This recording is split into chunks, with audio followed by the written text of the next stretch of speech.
Multi speciality হাসপাতাল।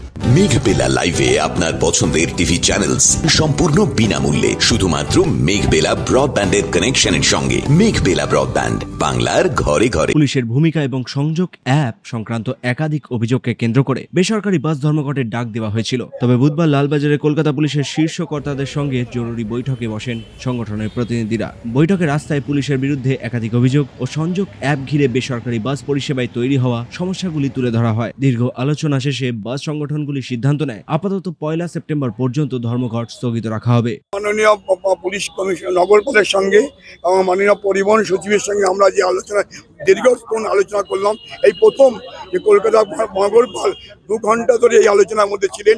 আমরা কিছু হচ্ছে পুলিশের বিরুদ্ধে অত স্পেসিফিক আমাদের কমপ্লেন কিন্তু উঠে এসছে, কিন্তু সার্বিক যে এসছে যে গাড়ি চালাতে গেলে যে সমস্যাগুলো হচ্ছে পুলিশের তরফ থেকে, এটা ওনারা বলেছেন স্পেসিফিকভাবে দেখবেন।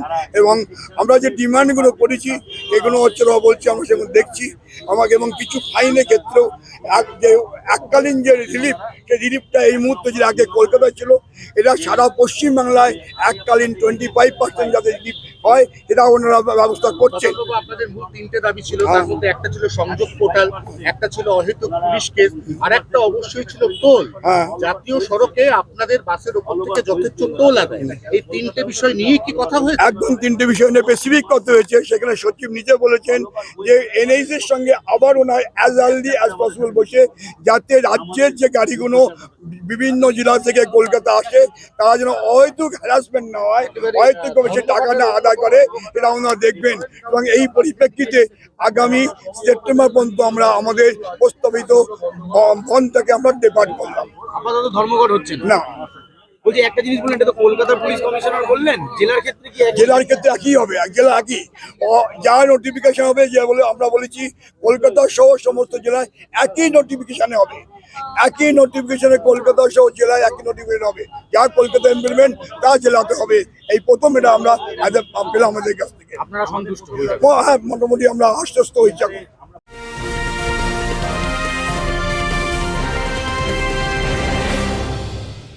উত্তর 24 পরগনা ও তার আশপাশের এলাকার মানুষের সেবায় ক্যাথল্যাবের মতো অত্যাধুনিক সুবিধা নিয়ে পরিষেবায় ব্রতী সারদা মাল্টি স্পেশালিটি হাসপাতাল।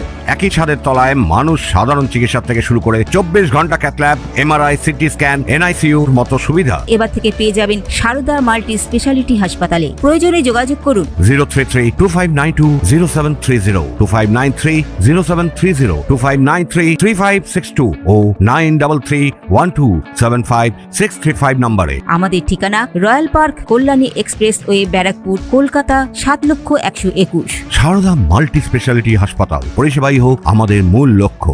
এদিকে পরিস্থিতির উপর কড়া নজর রাখছে রাজ্য প্রশাসন এবং পরিবহন দপ্তর। পরিবহন মন্ত্রী শ্রেয়াশিস চক্রবর্তী বলেন, আজকের দিনে বন্ধ, ধর্মঘট, চাকা জাম, এগুলো কিন্তু আজকের দিনে প্রায় আন্দোলনের কর্মসূচি হিসেবে সম্পূর্ণ অচল। কারণ মমতা বন্দ্যোপাধ্যায়ের নেতৃত্বে একটি সচল, একটি গণমুখী সরকার চলছে, উন্নয়নের সরকার চলছে। তাই বাস অ্যাসোসিয়েশনগুলোর যে যে দাবি দাওয়া ছিল অনেক দিন ধরেই তাদের সাথে আমাদের আলোচনা চলছিল। এখানে অল বেঙ্গল মিনিবাস বাস সমন্বয় সমিতি, তারপর ধরুন সিটি সাবারবান বাস সার্ভিস সহ আরও যে বাস অ্যাসোসিয়েশনগুলো আছে তাদের সাথে আমরা বারবার পুলিশ প্রশাসনকে নিয়ে মিটিং করেছি। এবং তারা যে দাবিগুলো আমাদের কাছে রাখতো, তার যেগুলো সমস্যার সমাধান করা দরকার, পরিবহন দপ্তর থেকে সেগুলো আমরা সমাধানে উদ্যোগী হয়েছি। এখন মূলত 2টি সংগঠন মিলেই বন্ধ ডেকেছিল। আমরা তাদেরও বলেছিলাম যে আসুন আবারও আলোচনা হতে পারে, আলোচনা একাধিকবার হতে পারে, আমরা তাতে বসতে আগ্রহী আছি। এবং আমি গতকাল ডিজি সাহেবের সাথে রাত্রিবেলা আমার কথা হয়, তারই ফলশ্রুতি হিসেবে আজকে পুলিশ প্রশাসন, কলকাতার সিপি ছিলেন এবং ট্রান্সপোর্ট সেক্রেটারি ছিলেন, এবং যারা বন্ধ রেখেছে তাদের নিয়ে একটা মিটিং হয়েছে।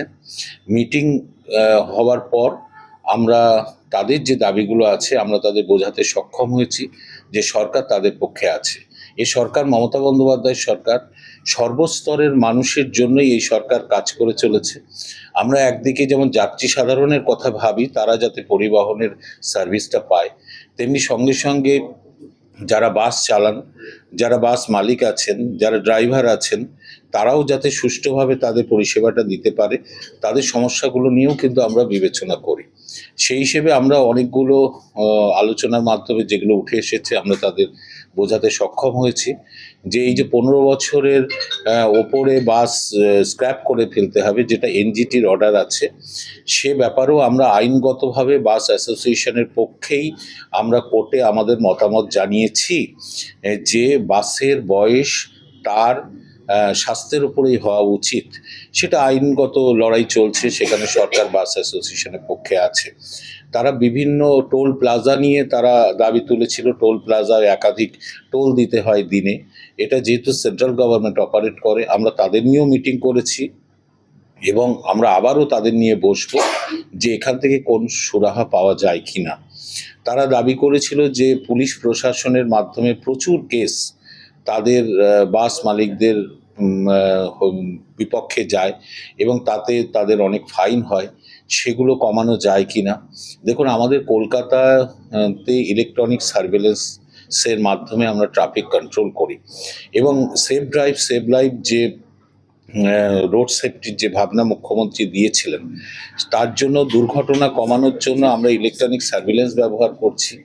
আমরা ইতিমধ্যে রাজ্য সরকার স্পিড ম্যানেজমেন্ট পলিসি নিয়েছে, ভারতবর্ষের মধ্যে একমাত্র রাজ্য পশ্চিমবঙ্গ, এবং চিফ সেক্রেটারি নোটিফিকেশন করে জানিয়েছেন যে কোন কোন রাস্তায় কোন কোন গাড়ি সর্বাধিক কত বেগে চলতে পারবে। এখন সরকার যে রুলসগুলো ফ্রেম করে সেগুলো আমাদের সবাইকে মেনে চলতে হয়। আমরা যদি মেনে চলি তাহলে সমাজে সুষ্ঠুতা আসে।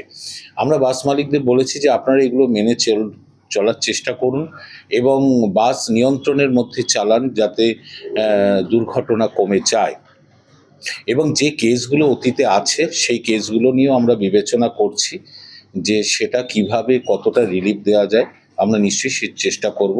সংযোগ পোর্টালের কথা বলেছেন, আমরা বলেছি সংযোগ পোর্টাল যেটা আমরা ওপেন করেছি সেটা 31শে মে পর্যন্ত অতীতের যত কেস আছে সেগুলো সংযোগ পোর্টালের সাথে যুক্ত হচ্ছে না। এটা আমরা বাস মালিকদের বুঝিয়েছি এবং আগামী 3 মাস সংযোগ পোর্টালটা চালু থাকুক, তারা দেখুক যে কোথায় অসুবিধা হচ্ছে। অনৈতিকভাবে পুলিশ প্রশাসনের পক্ষ থেকে কোনো বাস মালিককে হ্যারাস করার জন্য কোনো মামলা দেওয়া কিন্তু সরকারের উদ্দেশ্য নয়। যদিও এই 3 মাস চলুক, চলে দেখে তারা যদি স্যাটিসফাইড হয় যে না ঠিক আছে তাহলে এটা চলবে, না হলে 3 মাস পরে আমরা আবার আলোচনায় বসবো।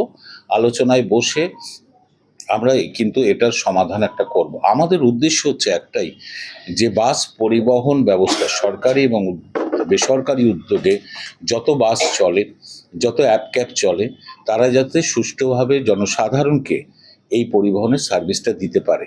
ফলে প্রতি মাসে পুলিশ প্রশাসনের সাথে বাস অ্যাসোসিয়েশনগুলোর জেলা ধরে কলকাতা সহ সারা রাজ্য জুড়ে একটা বৈঠকের কথা বলা হয়েছে যে আমরা মাঝে মাঝে মিটিং করে কি কি সমস্যা উঠে আসছে সেগুলো আমরা বিবেচনা করব এবং সেই সমস্যাগুলো সমাধানের চেষ্টা করব। তবে আমার একটাই অনুরোধ থাকবে, বাস অ্যাসোসিয়েশনগুলোর প্রতিও অনুরোধ থাকবে যে ড্রাইভারদের আপনারা কাউন্সেলিং করুন, করে যাতে নিয়ন্ত্রণের মধ্যে গাড়ি চালায়, যাতে রোড অ্যাক্সিডেন্ট পথ দুর্ঘটনা কমে যায়, সেই চেষ্টাটা আপনাদেরও করতে হবে। এটা নয় যে আপনারা আইন মানবেন না, সরকার আপনাদের পেছনে ছুটবে, প্রশাসন ছুটবে, কেস দেবে, গাড়ি ধরবে। এই পদ্ধতি কিন্তু একটা উন্নত দেশ, আমরা যত উন্নতির দিকে এগোবো এই পদ্ধতিগুলো সঠিক নয়। সঠিকটা হচ্ছে যে নিয়ম সরকার তৈরি করছে সেই নিয়মটা আমরা সবাই মেনে চলবো, তাহলেই কিন্তু অ্যাক্সিডেন্টও কমবে এবং ফাইনও কমবে, কেসও কমবে। আর আমরা যে কেসগুলো হয়েছে সেটা পুলিশ প্রশাসন বলেছে ওটা খতিয়ে দেখবে, যেগুলো কেস টু কেস খতিয়ে দেখবে এবং যেগুলোকে উইথড্র করা যায় সেটা অবশ্যই উইথড্র করে নেওয়া হবে। আমি ধন্যবাদ জানাচ্ছি যে আপনারা ধর্মঘটের পর থেকে সরে এসেছেন, কারণ ধর্মঘট করে মানুষকে অবরুদ্ধ করে মানুষের যান চলাচলকে বন্ধ করে এটা কোনো আন্দোলনের কর্মসূচি আজকের দিনে কিন্তু হয় না, এটা চলেও না। আসুন আমরা সবাই মিলে রাজ্যটাকে সচল রাখি। সুব্রত রায়ের রিপোর্ট, নিউজ বেঙ্গল টুডে।